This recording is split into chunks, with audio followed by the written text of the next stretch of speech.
our experience with Libkey Nomad, which is a browser extension that aims to streamline how we access articles.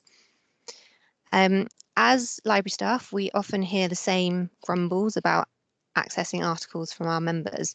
Specifically from our trust, we hear comments about how long access takes, that links can be broken, that where to click and even where to search can be confusing. Similar grumbles and frustrations were flagged by respondents to a fairly recent Open Athens user survey, so it's a fairly universal problem.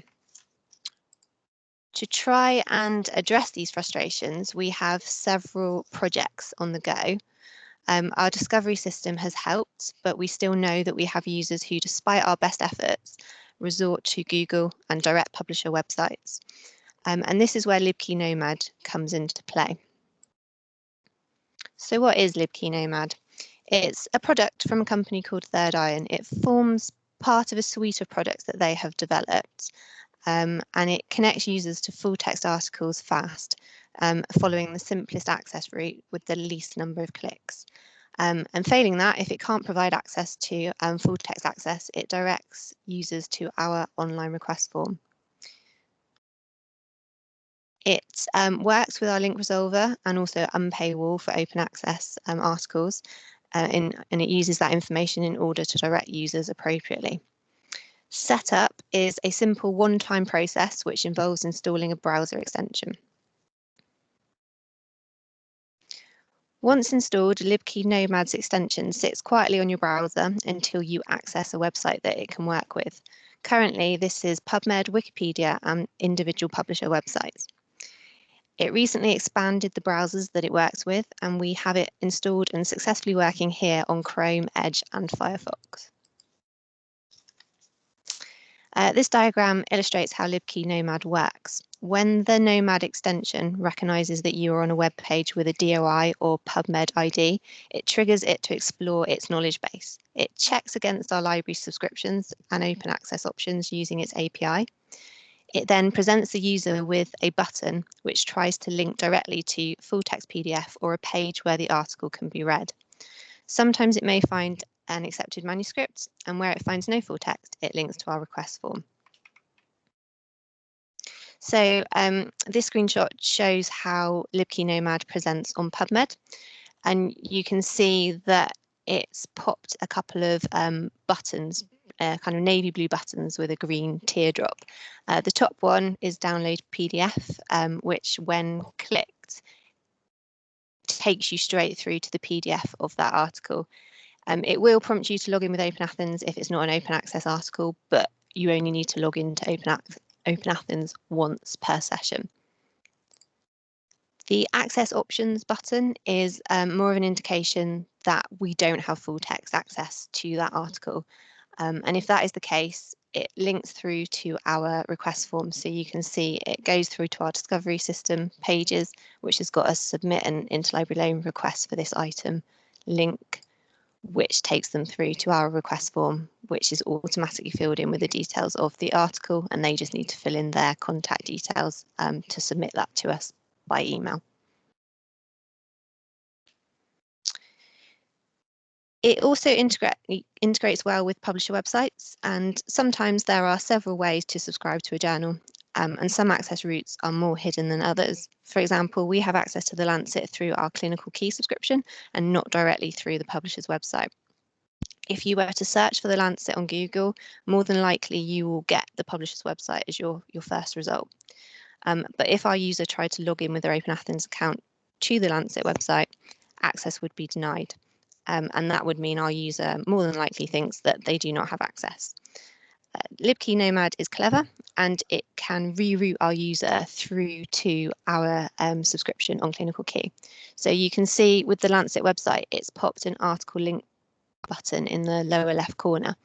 And when that button is clicked, it directs them straight into Clinical Key, where they could read the article on the page, or they have the option to download the article if that's what they would prefer to do. With the BMJ website, it can direct them directly to the PDF. Again, it would prompt them to log in with Open Athens if they hadn't already logged in that day. It also works with the reference list on Wikipedia articles. Although we don't encourage use of Wikipedia, at least our users have more chance of exploring actual research articles if they do find themselves on Wikipedia. And you can see that there are various different links that have appeared here that they could explore. Reasons that we and our users love Libkey Nomad are that it's time saving, it's very simple to use, it's robust. We rarely ever get a dead link, and it takes away the confusion that sometimes we found with other access routes where we might get several links displayed, and then our users have a dilemma of which is the best one to use. It's also an easy sell to our users. When we demonstrate it, they kind of instantly get how it can be helpful. And I've had it described as magic before. It's also great for us as library staff when it comes to interlibrary loan processing, because we can just take the title of a request, pop it into Google and see if Libkey Nomad can find us the quickest access route to it. Of course, nothing is ever completely perfect, and a few minor downsides that we have encountered include asking IT to install the extension. It was originally blocked by our IT department and it had to be checked by the cybersecurity team, but they were happy to pass it very quickly, actually. It's not installed by default, so we still have to get our users to kind of install it themselves. Ideally, we would have it set up so that it was on every computer in the trust, but we haven't been able to convince the IT department to do that as yet.